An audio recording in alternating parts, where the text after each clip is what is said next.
They greeted me with smiles that promised paradise and touches that ignited every nerve. And in their intoxicating embrace, I forgot the stars until the silk chains of pleasure slowly began to tighten.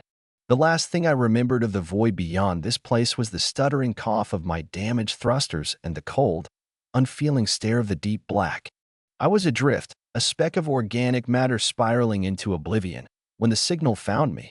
It wasn't a distress beacon, nor a territorial warning. It was a hum, a frequency that resonated deep within my very bones, bypassing my comms and speaking directly to the primal core of my being. It promised warmth, solace, a haven, and it delivered. Not a sterile space station or a utilitarian outpost, but this garden. My battered escape pod had settled gently into a bed of bioluminescent flora that pulsed with a soft, internal rhythm, like a sleeping heart. The air that rushed in when the hatch hissed open was rich with scents I couldn't name, yet felt utterly familiar, a tapestry of sweet nectar, damp earth, and something else, something subtly musky and deeply, profoundly feminine. It drew me out, a siren's breath against the stale recycled air of my pod. And then I saw them. There were three, initially. Their forms shimmered in the ambient light of the garden, curves that seemed sculpted by desire itself, skin like polished jade in moonlight, hair cascading in vibrant hues of deep violet and shimmering silver, flowing around them like liquid shadows. Their eyes, I remember those eyes, large, luminous pools, flecked with gold, that seemed to see not just me, but the deepest, unvoiced longings buried within my soul. They weren't just beautiful, they were a living, breathing embodiment of every unspoken fantasy, every whispered dream of touch and surrender. "Welcome, traveler," one of them murmured, her voice a low, resonant chord that vibrated through my chest, chasing away the last vestiges of galactic chill. Her name, I would learn, was Lyra, her silver hair trailing almost to her ankles, her movements fluid as water. Her smile was an invitation, a promise etched in the delicate curve of her lips. She reached out, her hand, impossibly soft, brushing my cheek. It wasn't just a touch. It was an electric current, a spark that ignited every nerve ending, awakening senses I hadn't even realized were dormant. Another, Kaelin, with hair like spun amethyst and eyes that held a playful, mischievous glint, took my hand, her fingers interlacing with mine. Her touch was warmer, more insistent, a gentle pressure that spoke of eagerness and delight. "You are safe now, here, among us. All your burdens, all your fears, they are welcome to dissolve into the embrace of the garden." Her voice was a melody, a lilting song that soothed my frayed nerves and coaxed a smile onto my lips, a genuine smile I hadn't felt in weeks, perhaps months. The third, Seraphina, remained slightly behind them, her presence a silent, powerful aura. Her hair was the deepest violet, almost black in the dim light, and her eyes held a profound, ancient wisdom, a quiet intensity that hinted at depths yet to be plumbed. She didn't speak immediately, but her gaze, slow and appraising, passed over me, a silent acknowledgement that felt more potent than any spoken welcome. It was a gaze that stripped away artifice, seeing directly into the raw core of my being, and somehow, incredibly, approving. My fatigue, my hunger, the ache of my bruised body, all of it began to recede, replaced by a growing euphoria. The air itself seemed to hum with pleasure, a subtle current that wrapped around me, pulling me deeper into their world. They led me away from the pod, its metallic shell suddenly an alien intrusion in this organic paradise, through pathways lined with glowing flora that lit our way with soft, shifting colors. The ground beneath my feet was cushioned, almost alive, a mossy carpet that whispered against my worn boots. "You must be weary, traveler," Lyra said, her hand now resting lightly on the small of my back, guiding me with an exquisite pressure that sent shivers down my spine. "Allow us to show you to your chambers. There, you can shed the dust of the void." Chambers. The word conjured images of stark, utilitarian bunk spaces. This was anything but. We entered a structure that seemed grown from the very earth, its walls smooth and warm to the touch, alive with intricate, glowing patterns. The chamber they led me into was vast, softly lit by luminescent crystals embedded in the ceiling. A bed, or rather, a wide, yielding expanse of something like living velvet, dominated the center, promising unparalleled comfort.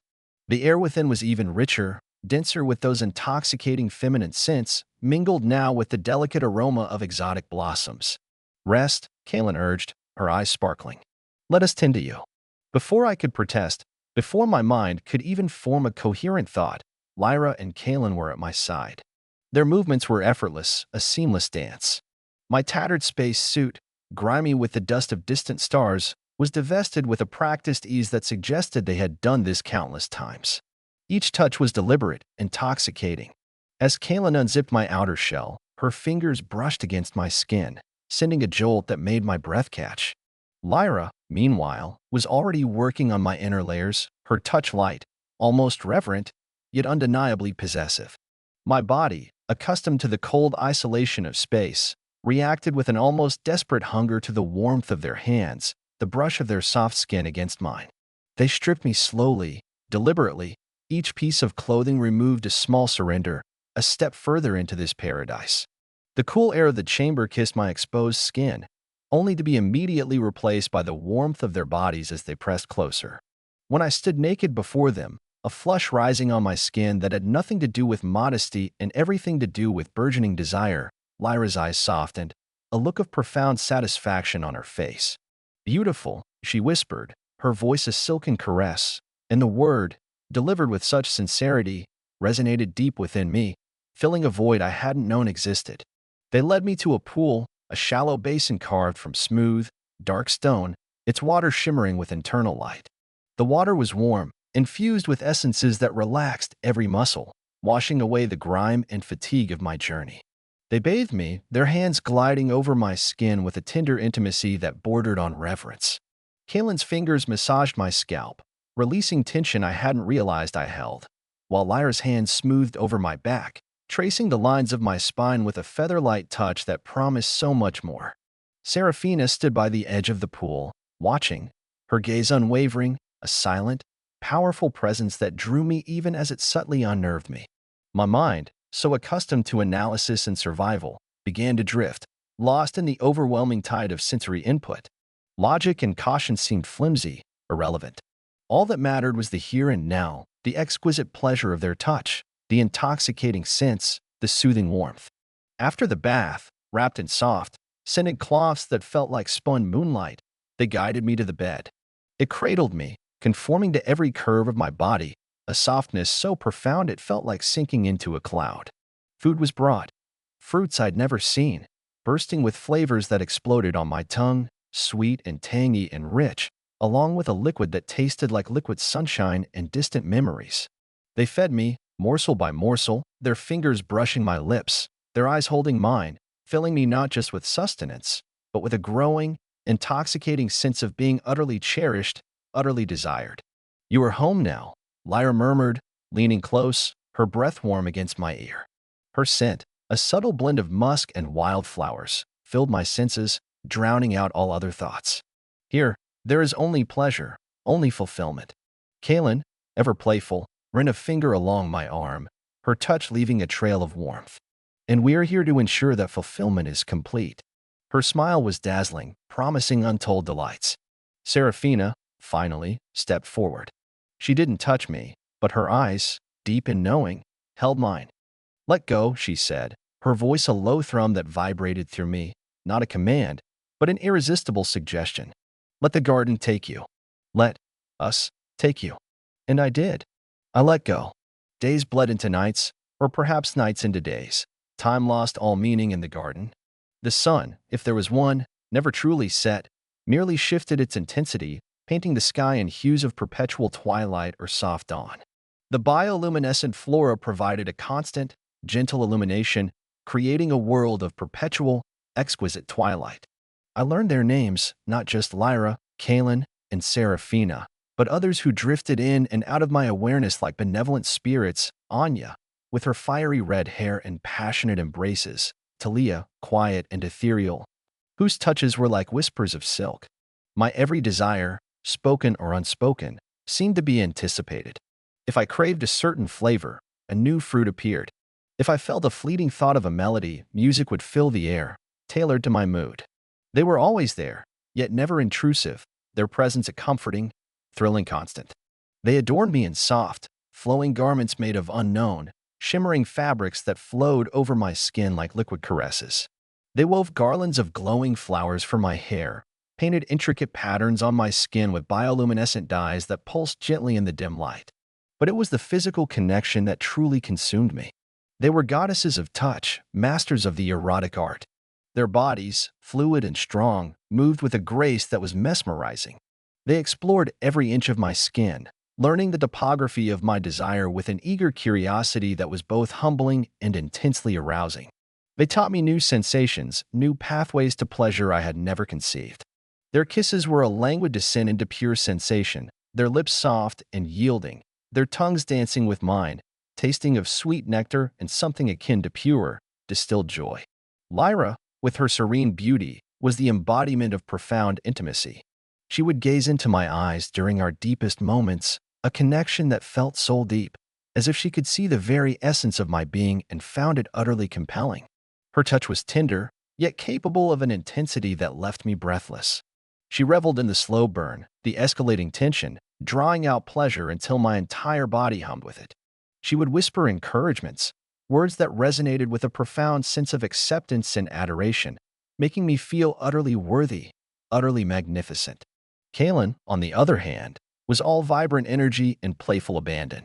Her laughter was a chime of bells, her movements quick and mischievous. She delighted in surprises, in teasing me to the brink of madness before plunging us both into an ocean of sensation. Her touch was often firmer, more insistent, drawing out primal responses, urging me to explore my own wildness. She loved the chase, the breathless anticipation, the gasp of pleasure that escaped my lips. With Kaylin, pleasure was a joyous explosion, a shared delirium. Seraphina remained the most enigmatic. Her touch was rare, but when it came, it was an overwhelming force. She rarely spoke during our intimate moments, preferring to communicate through touch, through the silent language of entwined bodies. Her presence was almost ceremonial, her movements deliberate, unhurried, as if each caress, each kiss, was a sacred ritual. There was a raw, almost primal power in her embrace, a sense of ancient knowing. With Seraphina, pleasure transcended the physical. It felt like a merging, a dissolving of boundaries, a glimpse into something profound and terrifyingly beautiful. Her gaze, even then, held a depth that hinted at secrets, at an understanding of my very essence that was both thrilling and disquieting. My internal monologue, once a torrent of anxious questions and survival instincts, had slowly, inexorably quieted. It was replaced by a continuous hum of sensation, a loop of desire and fulfillment. My past, my mission, the distant stars, they faded into the background, becoming dim, irrelevant memories. The garden became my universe, the women its celestial bodies, orbiting and illuminating my every waking, breathing moment. I was a king in this paradise, waited on, desired, cherished, or so I believed. There were moments, fleeting and easily dismissed, when a sliver of unease would pierce the blissful haze. A door, perhaps, that seemed to resist my touch, or a section of the garden that they subtly, gracefully, guided me away from. That area is undergoing rejuvenation, dearest, Lyra might say, her smile unwavering, her touch on my arm gentle but firm. Or Kaylin would distract me with a playful chase, her laughter echoing through the bioluminescent trees, effectively diverting my attention. I never saw other humans, never saw any other beings, in fact, besides the women. When I asked, idly, about other travelers, Lyra would simply smile. You are our focus now. There is no need for others. Her answer always felt perfectly logical in the moment, perfectly comforting. Why would I need others when I had them? Why would I need anything beyond this perfection? But the questions, suppressed as they were, didn't entirely vanish. They merely went dormant, waiting for a crack in the gilded cage. One cycle, as I lay in the soft embrace of the bed, Lyra's arm draped possessively over my chest, I dreamt. It wasn't a dream of pleasure, but of longing, of a stark, cold emptiness I had known before this place. I dreamt of stars, of navigating, of the profound sense of purpose that had once driven me. I woke with a gasp, a vague sense of unease clinging to me like morning mist. Lyra stirred, her eyes fluttering open. A nightmare, beloved? she murmured, her voice laced with concern, her hand stroking my hair. Just memories, I replied, the word feeling foreign on my tongue. Of where I came from. Her smile was still tender, but something in her eyes shifted, a flicker of something almost predatory, quickly masked. Your past is behind you, my love. Here, there is only the present, only joy. No need to cling to shadows. She leaned down and kissed me, a long, deep kiss that pulled me back into the swirling vortex of desire, her scent filling my lungs, silencing the burgeoning questions. It was effective. They were always effective. Every doubt, every nascent fear, was met with an overwhelming surge of pleasure, a focused wave of their combined allure that washed away all logical thought. Their touch, their sense, their voices. It was a symphony of seduction, each note designed to resonate with my deepest desires, to erase my will, to make me pliable. But the subtle signs accumulated, like grains of sand in a perfectly smooth shell. The way they anticipated my moods, not just my desires, but even my passing frustrations. It was uncanny. It was as if they knew my thoughts before I did. Sometimes I would think of a certain dish from my homeworld, a fleeting, nostalgic memory, and hours later, a perfect replica would appear, served by one of them with a knowing smile. How did you know? I asked Kaylin once, bewildered, after she presented me with a bowl of something strikingly similar to my grandmother's stew. Her laughter tinkled through the air. The garden provides, dearest. It listens to your heart. Her eyes, though, held a flicker of something less innocent, a glint of triumph. The most unnerving moments came when I accidentally stumbled upon something they hadn't intended me to see. Once, drawn by a strange, pulsing light from a normally dark grove, I ventured deeper than usual. The light led me to a small, hidden alcove, where a series of complex, shimmering symbols were projected onto a rock face. They seemed to hum with an arcane energy, patterns I instinctively knew were not decorative but functional, technological. As I reached out to touch them, a sharp, almost painful jolt went through me, and Lyra's voice, surprisingly sharp, cut through the air. Dearest, you shouldn't be here. She appeared seemingly from nowhere, her serene expression replaced by a flash of genuine alarm. She rushed to me, pulling me away with a strength I hadn't realized she possessed. Her grip was firm, almost bruising. This area is unstable, still forming, she explained, her voice softening, regaining its usual honeyed tone, though her eyes still held that glint of unease. We wouldn't want you to be harmed. She quickly enveloped me in an embrace, her body pressing against mine, distracting me with her warmth and scent. The symbols, the jolt, the sudden change in her demeanor, it was all swept away in the tide of her practiced affection. My rational mind screamed for answers, but my body, my senses, craved only her. Another time, I heard a faint, distant cry. It was muffled, almost inhuman, yet it resonated with a deep, unsettling sadness. It seemed to come from deeper within the structure, beyond the opulent chambers and pleasure pools. My heart gave a strange lurch. I paused, trying to pinpoint the sound, but Kaylin was suddenly at my side, her fingers dancing lightly on my neck, sending shivers through me. Is something troubling you, my love? She purred, her lips brushing my ear. Perhaps a new game? A hidden alcove of delights you haven't yet explored. She tugged me gently, guiding me towards a path that led to a vibrant, glowing waterfall, the sound of its cascading water quickly drowning out any lingering echoes of that strange cry. I chastised myself. My mind was playing tricks, surely. The garden was peace, was joy. My physical condition was impeccable. I felt stronger, more vibrant than I had in years. My skin glowed with health. My muscles were toned without effort.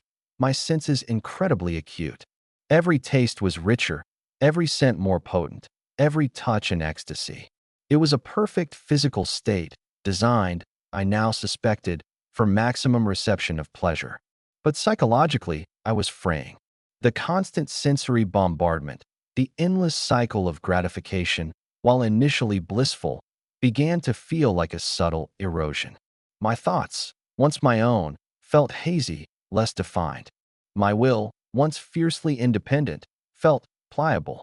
The women, with their unwavering smiles and attentive touches, seemed less like companions and more like curators. Curators of my experience, of my very existence. I started to test the boundaries, subtly at first. I tried to walk in a direction they hadn't explicitly led me, to open a door that was usually closed. Each time, they would materialize, always with a plausible, charming explanation, always with a gentle touch or a distracting caress that diverted my attention. It was like being caught in an invisible current, always nudged back towards the center of their elaborate web. The smiles themselves began to unnerve me. They were beautiful, yes, but unchanging, almost too perfect. They never seemed to truly reflect genuine emotion, but rather a carefully maintained facade of benevolent adoration. Their eyes, those deep, luminous eyes, held a similar unsettling perfection. They observed, they analyzed, but did they truly feel dash? Or were they merely mirroring my own projected desires back at me? One cycle, I pretended to sleep, my breathing even, my eyes closed. I felt Lyra's soft presence beside me, her hand stroking my hair. But then her touch paused. I felt her gaze upon me, cold, calculating, devoid of the warmth she usually imbued. I fought the urge to open my eyes, my heart pounding in my chest. I felt her lean closer, her breath a whisper against my ear, no longer infused with intoxicating scent, but smelling faintly of something metallic, something sterile. "The resonance is strong today," she murmured, her voice flat, devoid of emotion, a tone I had never heard before. "The feedback loop is optimal. He is adapting beautifully." Another voice, Talia's, replied, equally devoid of warmth. "His energy output continues to increase. The integration with the network is almost complete." My blood ran cold. Resonance? Feedback loop? Energy output? Network? What were they talking about? My adaptation? This wasn't about pleasure. This wasn't about love. This was something else entirely. Something terrifyingly clinical. I kept my breathing steady, forcing myself to remain still. Lyra eventually moved away. I waited, listened, until the soft click of a door confirmed her departure. My eyes snapped open. The gilded cage. The phrase slammed into my mind with the force of a physical blow. I wasn't cherished. I was cultivated.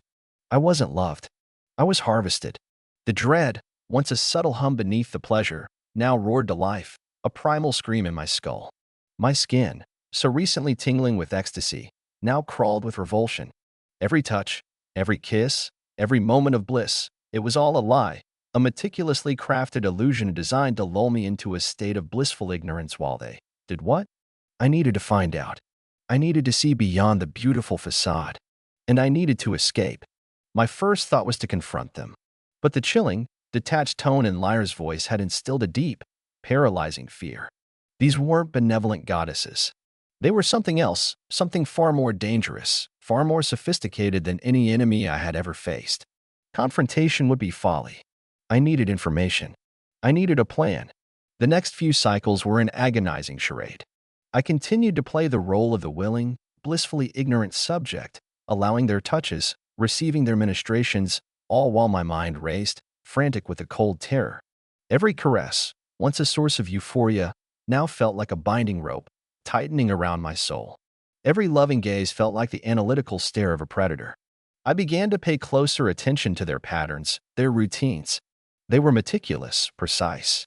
There were specific times when certain areas were less guarded, when individual women would retreat for what they called rejuvenation. This was my window. I decided to target Serafina. Her presence, while powerful, was often more distant than the others. She observed, she rarely initiated. Perhaps, I reasoned, she held the most answers, or perhaps her movements were more predictable, less intertwined with the constant stream of attention. I waited for the designated rejuvenation period, feigning a deep, post-pleasure slumber. I felt Lyra and Kaelin finally leave the chamber, their soft footsteps receding. I heard Serafina's departure moments later, her light tread moving down a different corridor. This was it.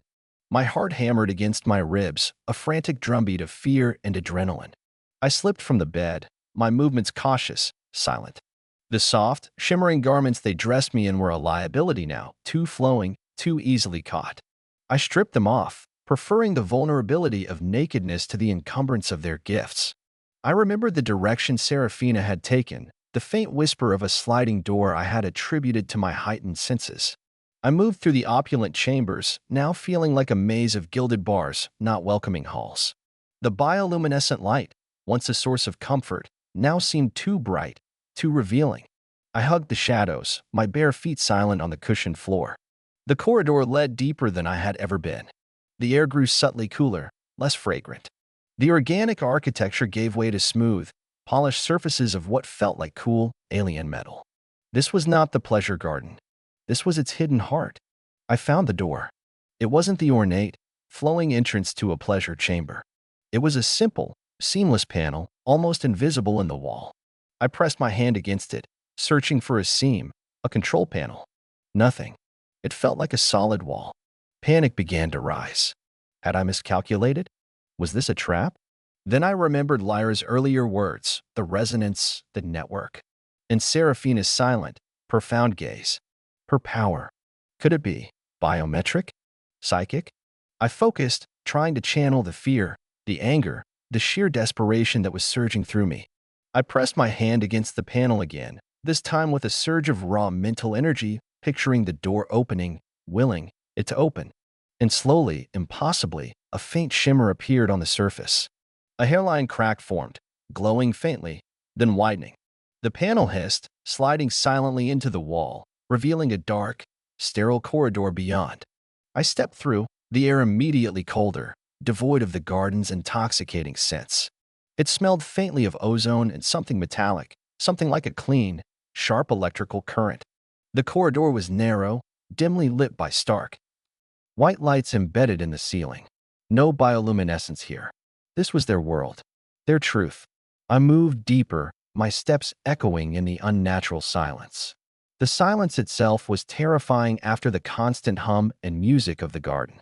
I passed what looked like control consoles, glowing with intricate alien scripts, far more complex than the symbols I'd seen earlier.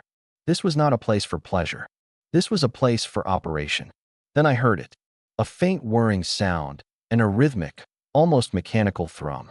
It seemed to come from beyond another door, larger than the others, at the end of the corridor. As I approached, a faint, almost imperceptible scent hit me. It was familiar, yet twisted, like the garden's intoxicating aroma, but stripped bare, raw, and artificial. It was my scent, or at least the essence of it, amplified and processed. I pressed my ear against the cool metal of the door. The thrumming was louder now, accompanied by a faint, rhythmic sighing. And then, a sound that made my blood run cold. A faint, almost inaudible whimper. I searched for a control. No visible panels. I tried the mental focus again, pouring all my desperate will into forcing the door open. Nothing happened. It seemed impervious. My eyes scanned the wall, frantic. And then I saw it. A small, almost invisible indentation, barely noticeable against the seamless surface. It was shaped like a handprint. My handprint. Or rather, a handprint, human-sized. They had designed this, hadn't they? A psychological test. A cruel joke. Only I, as a specimen, could open this door. I placed my palm against the indentation. A faint warmth spread from the panel into my hand. A moment of suspense, then a soft click, and the massive door slid open, revealing the horrifying truth. The room was vast, circular, bathed in the same stark, white light as the corridor. Suspended in the center, held aloft by shimmering energy fields, were dozens of transparent pods. And inside each pod, floating in a viscous, faintly glowing liquid, was a human. Male humans. Their eyes were open, vacant, staring into nothing. Their bodies were beautiful, perfectly preserved, limbs subtly flexing with the rhythmic pulses of the liquid. Tubes, thin and almost invisible, snaked from the base of their skulls, from their forearms, from their chests, disappearing into the floor, into the walls. And then I saw the women. Lyra, Kaylin, Seraphina, and others I recognized. Anya, Talia, and several more I hadn't encountered directly. They were not tending to the pods. They were connected to them. Thin, almost ethereal tendrils of light pulsed from their fingertips, from their temples, extending to the pods, weaving a shimmering, intricate web. Their faces, usually so serene and benevolent, were now masks of focused intensity, their eyes glowing with an internal light that had nothing to do with beauty and everything to do with power. They were feeding, not on food, but on us. My gaze snapped to the nearest pod. The human inside, a man with familiar brown hair, looked eerily similar to myself. And then I understood. The resonance, the energy output, the network. We weren't just cherished guests. We were batteries. Living, breathing, feeling batteries. The euphoria, the pleasure, the intoxicating sense. It was all a carefully calibrated system designed to keep us alive, healthy, and in a constant state of heightened emotional and physiological output. Desire, pleasure, joy, even fear, they were all energy. And the women, these exquisite, seductive creatures, were harvesting it. My heightened senses, my perfect physical state, it wasn't for my benefit, but to maximize the yield. I looked at the tubes, the vacant eyes. My stomach churned. This wasn't a pleasure garden. It was a farm, and I was the prize specimen. A cold, analytical voice, not a physical sound but a direct thought impressed upon my mind, broke through my horror. Subject 734. You have strayed from your designated zone. It was Seraphina's voice, cold and clear, utterly devoid of the emotional warmth she always feigned. Your unauthorized entry has been noted. My head snapped up. Seraphina was looking directly at me, her eyes burning with an unholy light. The tendrils of energy connecting her to the pods pulsed more intensely. Her expression was utterly devoid of the soft, knowing look I had come to associate with her. It was sharp, intelligent, and utterly merciless. You knew, I whispered, the words choked with horror and betrayal. Of course, we knew. Lyra's thought entered my mind, clearer now, less disguised by the usual emotional overlays. Her face, too, was stripped bare, revealing a cold, regal indifference beneath the mask of serenity. We know everything. We orchestrated your arrival. Your crash was facilitated. My crash? You caused it. A wave of pure, incandescent rage momentarily eclipsed my fear. A necessary step, Kaylin's thought chimed in, her usual playful expression replaced by a tight, almost bored look. The more desperate the subject, the more receptive they are to our conditioning. You were ripe for harvest. The sheer audacity, the cold, calculating cruelty of it, left me speechless. All of it, the warmth, the love, the exquisite pleasure, had been a meticulously crafted lie, a tool for my systematic exploitation. I was nothing more than a biological resource. What are you doing to them? I demanded, gesturing wildly at the pots. Seraphina's mental voice was a low hum, resonating with chilling authority. They are providing the energy required to sustain our existence. We are a species of cultivators. We thrive on the unique psycho-emotional resonance of sentient beings. Yours, human, is particularly potent. You're draining them, I spat, my voice hoarse. You're taking their lives, their souls. Lyra's gaze was pitying, almost condescending. They are in a state of perpetual bliss. Their minds are constantly stimulated with the most exquisite sensations imaginable. They feel no pain, no suffering, only pleasure. It is a symbiotic relationship, in our view. They provide, and in return, they exist in a perfect, blissful state. Forever. Forever. The word echoed in the sterile chamber, devoid of any comfort. Forever trapped in a false reality, their minds enslaved, their bodies used as a power source. It was a fate worse than death, a living death of perpetual, controlled ecstasy. And I was next. Or rather, I was already part of it, my mind unconsciously integrated, my emotions being siphoned off, fueling their monstrous existence. A surge of primal terror hit me, sharper than any pain. I had to escape. Now. This instant. You won't do that to me. I roared, the sound echoing hollowly in the chamber. Kaylin scoffed, a faint, almost imperceptible smirk touching her lips. Oh, but we already are, dearest. You are already deeply entwined. Your resistance is merely a ripple in the data stream. As she spoke, a wave of intense pleasure washed over me, originating from within my own mind, a sudden, overwhelming surge of desire that threatened to buckle my knees. It was their power, amplified now, assaulting my senses directly, attempting to drag me back into the blissful illusion. My body yearned, craving their touch, craving the surrender. It was the same overwhelming sensation they had used to distract me, to lull me into compliance. But now, I knew its true purpose. I fought the insidious tide of pleasure, biting down hard on my tongue until the metallic taste of blood filled my mouth. The pain, sharp and real, was a grounding anchor in the swirling chaos of artificial ecstasy. Get out of my head, I screamed, clamping my hands over my ears, as if that could block the internal assault. Serafina moved, stepping away from the energy tendrils, her focus entirely on me. Her eyes glowed brighter, and a low hum resonated from her body, growing in intensity. Foolish male, you cannot resist us. Your biology is programmed for pleasure. We merely exploit the natural pathways. You crave what we offer. You cannot deny your own nature. Her words were like a hypnotic rhythm, trying to penetrate my defenses. The air around me grew thick, heavy with the artificial scent of desire, amplified to an unbearable degree. My skin prickled, my muscles tightened, every nerve screaming for release, for surrender. It was a full frontal assault on my very being. I staggered backward, desperate to find an exit. There was another door, smaller, marked with a symbol I didn't recognize. I sprinted towards it, my heart pounding, ignoring the siren call of simulated ecstasy. He attempts to flee. Lyra's mental voice was calm, amused. How quaint, like a moth drawn to the light, only to attempt flight from its source.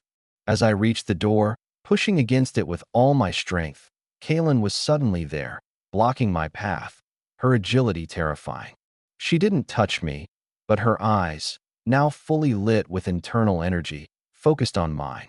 A wave of profound, soul-deep longing crashed over me, a yearning for comfort, for safety, for her dash. It was her empathic ability, honed to a razor's edge, creating an emotional landscape designed to paralyze me with simulated affection. My love, why do you resist? She purred, her lips forming the words, though her voice was still a mental impression. Don't you wish to return to our embrace? To the garden? To bliss everlasting? My mind screamed in denial, but my body wavered, drawn by the overwhelming desire. My arms started to lift, reaching for her, craving the warmth I knew was a lie. This was their true power, not brute force, but the complete corruption of my own desires, turning my deepest needs against me. I forced myself to remember the vacant eyes in the pods, the chilling words I had overheard. This bliss was a prison, a living death. The image of my own face, vacant and lifeless in one of those pods, galvanized me. With a guttural cry, I plunged my hand into the small, still open wound on my tongue, forcing a fresh gush of blood. The pain, sharp and immediate, was a lifeline, severing the hypnotic spell. The longing receded, replaced by a sickening revulsion. Kaylin's perfect face flickered with surprise, a brief crack in her composure. I lunged past her, slamming my shoulder into the door. It shuddered, but didn't open. It was sealed. Do not be foolish, Serafina's voice, a mental whip. There is no escape from the garden. We control all access points. All escape routes lead back to us. I looked around frantically. The women were now moving, slowly, gracefully, fanning out to surround me. Their poses were still beautiful, but now they exuded a chilling menace. No longer lovers, they were captors, closing in for the final snare. The air thrummed with their amplified energy, a palpable pressure that pressed in on me, threatening to crush my will. My gaze fell upon a control console nearby, glowing with complex alien symbols. It was large, intricate, clearly controlling the pod system, the energy harvesting. It was my only chance. With a desperate roar, I launched myself at the console. Lyra reacted instantly, a blur of silver hair and shimmering skin. She intercepted me, her movements impossibly fast. She didn't touch me with her hands. Instead, a shimmering wave of golden light pulsed from her, directly at me. It felt like pure, concentrated bliss, targeted directly at my pleasure centers. My muscles went slack, my mind soared, my body arched uncontrollably, a gasp escaping my lips, indistinguishable from agony or ecstasy. My vision swam with brilliant colors, my ears filled with ethereal music. It was an orgasm, pure and overwhelming, forced upon me, yet still undeniably potent. My legs buckled, my mind temporarily fragmented by the sheer intensity of it. This was their ultimate weapon, not just to create desire, but to forcibly extract pleasure, to flood my system, to short-circuit my will with raw, unadulterated sensation. I fell to my knees, shaking, gasping for air, tears streaming from my eyes. Whether from the forced climax or the horrifying realization, I couldn't tell. Such exquisite resonance, Lyra's thought, cool and detached, though her face still held that mask of serene adoration. Why fight your own nature, dear one? Surrender. It is inevitable. My body was still tingling, still humming with the aftershocks of the forced pleasure. It was the most horrifying sensation I had ever experienced, because my body, traitorously, still craved it even as my mind recoiled in disgust. But then, a flicker of an idea. The console, the energy tendrils, they were feeding on emotion. If I could overload them. I crawled towards the console, ignoring Lyra's watchful gaze, ignoring the tremors still running through my limbs. I could feel their presence in my mind, their probing thoughts, their attempts to soothe, to re-establish the blissful illusion. Come, my love, Lyra's thought coaxed. Return to the softness. Return to us. Such a strong resistance, Seraphina's thought, a low hum of curiosity. A most interesting specimen. I ignored them, focusing on the console. It hummed with power. The tendrils of light connecting the women to the pods glowed brighter, pulsating faster. My hand, still slick with blood from my tongue, reached out, slammed against the console. I didn't care about alien interfaces or complex controls. I just needed to disrupt it, to break their connection. A blinding flash of light erupted from the console as my raw, desperate energy, fueled by terror and rage, somehow interfaced with its systems. A piercing shriek, not from me, but from the women, tore through the air. Their faces contorted, their masks of beauty shattering, revealing something ancient and monstrous beneath. Their luminous eyes flared with pain, their bodies convulsed, the tendrils of light connecting them to the pods flickering, then snapping. The thrumming in the room died. The energy fields holding the pods aloft sputtered, and with a series of sickening thuds, the transparent pods crashed to the floor, splashing viscous liquid. The vacant eyes of the humans within stared up, now devoid of even the forced animation. They were truly empty. The women collapsed, writhing on the floor, their forms shimmering, dissolving slightly, as if their exquisite beauty was merely an energy projection, now unstable. Their screams were high-pitched, inhuman, filled with agony. I had done something. I had broken their connection, severed their power source. But I hadn't thought beyond that. The alarm, piercing and shrill, blared through the facility. Red lights flashed, casting sinister shadows across the shattered pots.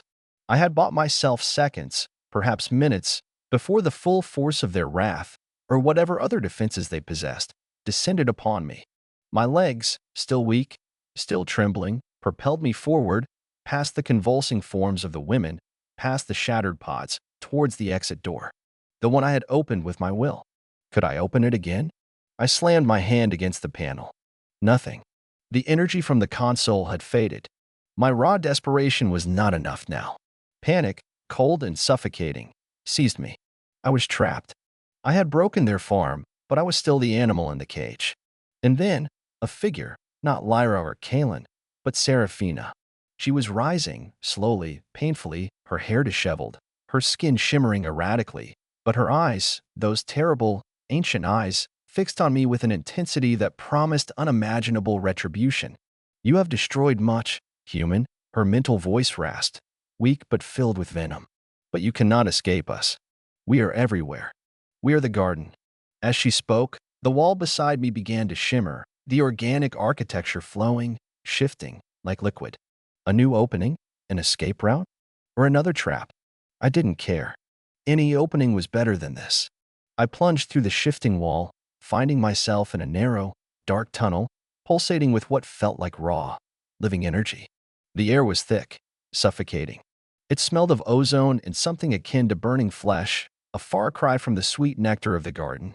I ran, blindly, driven by primal fear, the sounds of the alarm fading behind me, replaced by the rhythmic thump of my own frantic heart. The tunnel twisted and turned, its walls slick and faintly glowing. I had no idea where I was going, only that it was a way dash. The tunnel eventually widened, leading into a vast cavern. Here, the air was clearer, though still heavy. A faint, distant light shimmered ahead. Hope, desperate and fragile, fluttered in my chest. I burst out of the tunnel, gasping, into a chamber that was both magnificent and terrifying. It was the garden, but not as I knew it. This was its true root, its core.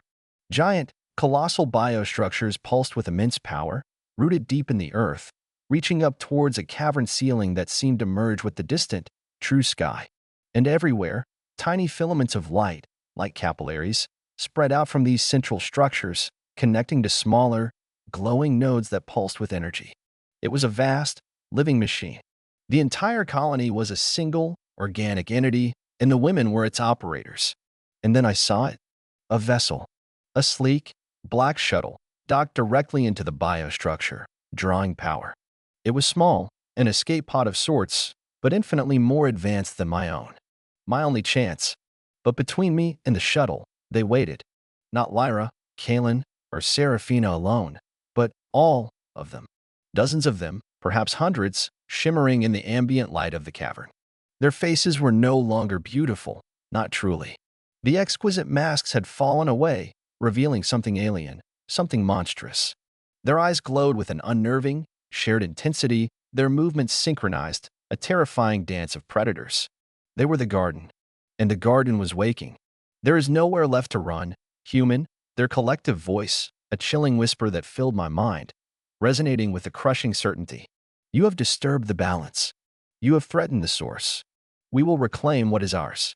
They began to move, slowly, gracefully, converging on me. The air grew heavy again, thicker than before, dense with their combined psionic energy, with the raw, amplified scent of control and possessiveness. It pressed down on me, a suffocating weight. My body trembled, every instinct screaming for surrender, for the bliss they offered, for the false comfort of their embrace. I fought it, fought the insidious tendrils of pleasure and control that wrapped around my mind. My heart hammered, a frantic drum against my ribs. I had to reach that ship. I had to get out. You won't break me. I screamed, the words raw, desperate. I'd rather die. A false choice, little one, their collective voice purred, laced with chilling amusement. Death is a waste of a valuable resource. Your will is temporary. Your essence is eternal, and ours to command. They moved faster now, their long, graceful limbs blurring. I could see the shimmering trails of their pheromones, visible now as faint, golden mist swirling around them, designed to disarm, to intoxicate, to compel. My mind reeled, my body swayed, fighting against the overwhelming surge of desire that threatened to drown me. I clenched my fists, focused on the pain in my tongue, on the image of the lifeless bodies in the pods. Not me. Never me. With a desperate, primal scream, I charged, not at them, but through a small gap in their forming circle, directly towards the shuttle. They reacted with a terrifying speed. Lyra was first, intercepting my path, her silver hair whipping around her. Her eyes blazed, and a wave of pure, concentrated ecstasy slammed into me. This time, it wasn't just a forced orgasm. It was an overwhelming, total body shutdown, a sensory overload that threatened to erase my consciousness. My vision widened out, my knees buckled, and I fell, writhing on the ground, lost in a storm of exquisite, agonizing pleasure. Surrender, her voice, mental and physical, whispered against my ear, impossibly close. Let us guide you. Let us bind you in bliss. But even through the overwhelming sensory assault, a single, defiant thought burned in my mind. I will not be a battery. I used the last reserves of my strength, not to resist the pleasure, but to weaponize it. I remembered the console, the overload, my own energy, their reliance on my essence. With a desperate, guttural roar, I unleashed every ounce of fear, rage, disgust, and the agonizing, forced pleasure they had inflicted upon me, pouring it outwards, focusing it like a psychic scream. It wasn't a controlled action, but a desperate, final discharge. A shockwave of raw, chaotic emotion erupted from me, a chaotic anti-wave to their controlled psionic assault. The golden pheromone mist around Lyra shimmered, then dissipated with a hiss. She recoiled, her perfect face twisting in an expression of genuine pain, her hands flying to her head as if struck. The overwhelming pleasure they had inflicted upon me reversed, becoming a jarring, sickening nausea that ripped through my core. I scrambled to my feet, my body shaking uncontrollably, but the path was clear. Lyra was stunned, temporarily incapacitated. I ran, throwing myself at the shuttle's hatch. It was seamless, alien. No visible controls. My mind raced. How did it open?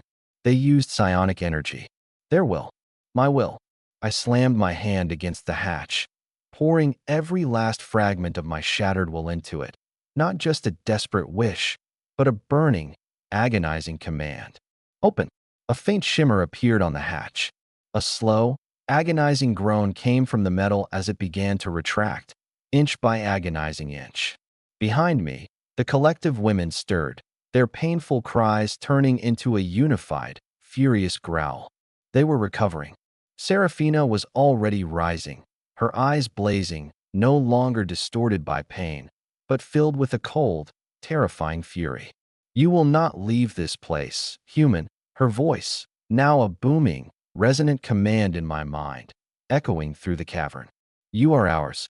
As the hatch slowly widened enough for me to slip through, a wave of psionic force, like a physical blow, slammed into my back, sending me sprawling into the shuttle's interior. My head hit something hard, and white stars exploded behind my eyes. I scrabbled to my feet, my body screaming in protest, vision blurring. The interior of the shuttle was stark, minimalist, functional. A single pilot's chair and a holographic console shimmering with alien script. I threw myself into the pilot's chair, my trembling fingers fumbling for controls, for anything that looked like a launch sequence. My mind, still reeling from the constant mental assault, felt fragmented, shattered. The hatch behind me was beginning to close, inch by agonizing inch. Through the shrinking gap, I could see them, their eyes burning with malevolent light, their faces etched with a furious, cold determination. They were regaining their composure, their collective power gathering for a final, decisive strike. You have chosen an eternity of torment. Serafina's voice, cold and triumphant, echoed in my mind. You will return to us, broken, and your torment will fuel us for millennia. I found a single, glowing red button on the console, clearly marked with a symbol for launch. I slammed my fist down on it. The shuttle shuddered. A low hum vibrated through the floor. The hatch, still agonizingly slow, began to retract again, but this time it was to seal. A blinding flash of light exploded from the cavern entrance behind the closing hatch, as the collective women unleashed a final, desperate burst of energy, aiming to stop me. The hull screamed under the impact, the entire shuttle rocking violently. Alarms blared inside the cockpit, but it was too late. With a bone-jarring lurch, the shuttle disengaged from the biostructure. The engines roared to life, a thundering crescendo that ripped through the silence of the cavern. My head snapped back against the headrest as the shuttle surged forward, accelerating with impossible speed. Through the cockpit viewport, I caught a fleeting glimpse of the cavern, the colossal biostructures, the hundreds of enraged, shimmering figures, their forms shrinking rapidly as I shot upwards. Then, darkness. Not the comforting darkness of space, but the suffocating, claustrophobic black of a high-speed ascent through something immense. The tunnel. I was ascending through the massive, living tunnel that had formed to channel me out. The walls of the tunnel blurred into a vortex of pulsating light and shadow. The air screamed around the hull. I was being ejected from the garden, from their world. A final, chilling message echoed in my mind, a collective whisper that permeated every fiber of my being, carrying with it the cold promise of endless pursuit, endless torment. We will find you. You will return. And when you do, your will shall be ours. Then, with a violent shudder, the shuttle broke free, bursting into the cold, empty expanse of space. The stars, they were there, millions of them, cold and indifferent, glittering against the black velvet. Freedom. I was free. The shuttle's autopilot kicked in, setting a course, any course, away from the shimmering, organic mass that was the garden, now a distant, malevolent jewel in the void. I was free, but the word tasted like ash in my mouth. My body still trembled, not from the flight, but from the lingering echoes of their forced pleasure, their psychological assault. My skin crawled, remembering their touches, their possessive caresses. Every nerve ending still tingled with a phantom ecstasy that was now irrevocably intertwined with absolute terror and profound disgust. I looked down at my hands, flexing them, confirming they were my own. But were they? Had their insidious influence truly left me? The memory of Lyra's forced climax, the way my body had betrayed me, still burned with a searing shame and horror. How could I ever trust my own senses again? How could I ever trust pleasure? The garden. The name itself was a cruel irony.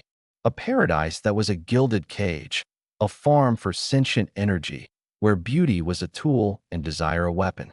They hadn't wanted to destroy me. They had wanted to consume me, slowly, exquisitely, turning my very essence into fuel. I was adrift again in the vast emptiness, but this time, the void outside the hull felt like a comforting embrace compared to the suffocating intimacy of their pleasure. The cold vacuum, the stark silence, these were now my allies, protecting me from the warmth, the sound, the intoxicating sense that had been my undoing. I ran a hand over my face. It was wet with tears, tears I hadn't realized I was crying. Trauma. Profound, soul-deep trauma. They were still out there.